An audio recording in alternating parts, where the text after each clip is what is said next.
Afinal, o que é o tarô? Mensagem dos espíritos? Um recado do inconsciente? Um diagrama da vida? Ou um alfabeto mágico? Eu sou Mariana e esse é o canal da Solaris, Ateliê Criativo e Terapêutico. E hoje vamos comigo descobrir o que é o tarô? Bom, eu diria que essa é uma pergunta difícil de responder. Isso porque definir o tarô em um conceito fechado, em algo que tem tantas nuances, seria até empobrecer o seu próprio significado. Mas de uma maneira objetiva, o tarô ele é um baralho composto por 78 cartas e divididas entre arcanos maiores e menores. Nós temos 22 arcanos maiores, que retratam uma típica jornada do herói, e os 56 menores, eles retratam aspectos mais práticos do nosso dia a dia, como relacionamentos, trabalho e afins. Eu gosto de dizer que o tarô ele é um instrumento mágico de autoconhecimento e já eu vou dizer o porquê disso.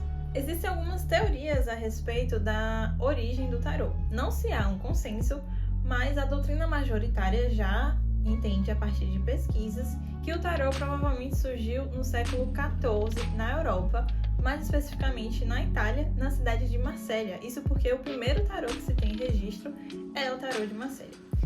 E o tarô, ele era usado como um jogo de entretenimento, realmente um carteado, como o buraco, por exemplo. E ele era utilizado entre a nobreza, entre a elite. Tanto é que se a gente for ver o tarô de Marsella, os primeiros tarôs, eles têm imagens, figuras, que retratam a vida, o dia a dia de figuras de corte.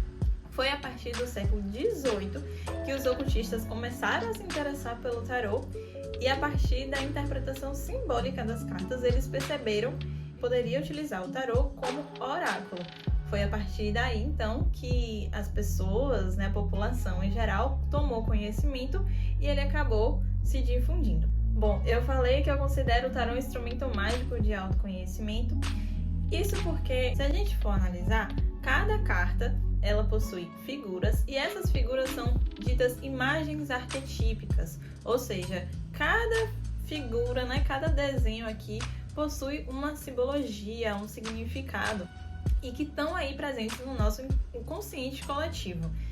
Por exemplo, quando eu falo a palavra mãe, você provavelmente vai já atribuir algumas características. E no tarô a gente tem essa figura que é representada pela imperatriz e diversos outros exemplos que a gente pode dar enquanto arquétipos. Na hora da interpretação das cartas, a combinação de cada uma forma uma história. E essa história, ela acaba revelando circunstâncias da nossa própria vida ou da nossa personalidade, aspectos que muitas vezes a gente não estava consciente, mas a partir da leitura, ela nos traz uma clareza maior. Por isso o tarô, ele é considerado uma arte divinatória.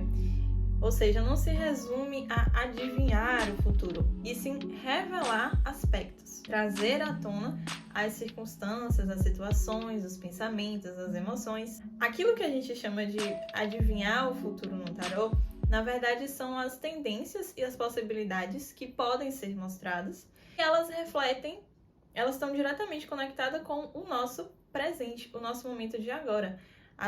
A forma como a gente está pensando sobre aquele assunto, a atitude que a gente vai ter para aquela determinada situação.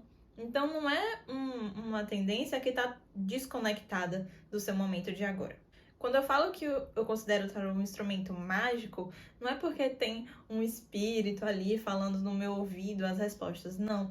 O tarô, ele demanda muito estudo, prática e, claro, também a intuição. Mas o tarólogo, as respostas que ele traz é a partir do estudo das próprias cartas, da própria simbologia que as cartas trazem. E por que o autoconhecimento? Porque a partir dessa interpretação da resposta que o tarô nos traz, a gente consegue refletir, a gente ganha mais clareza a respeito daquela situação que a gente está vivendo e com isso consegue tomar decisões mais assertivas, ou não. Porque também cabe a nós decidir se a gente vai ouvir o tarô ou não. Mari, tudo bem, eu entendi isso, mas como é que as respostas da carta faz tanto sentido? Como é que eu não tô vendo uma carta, tiro a carta e de repente tá falando ali da minha vida? Bom, essa é uma pergunta super legal, mas vai ficar para o próximo vídeo. Se você gostou, deixa o seu like, compartilha com os amigos e se inscreve no canal. E até a próxima!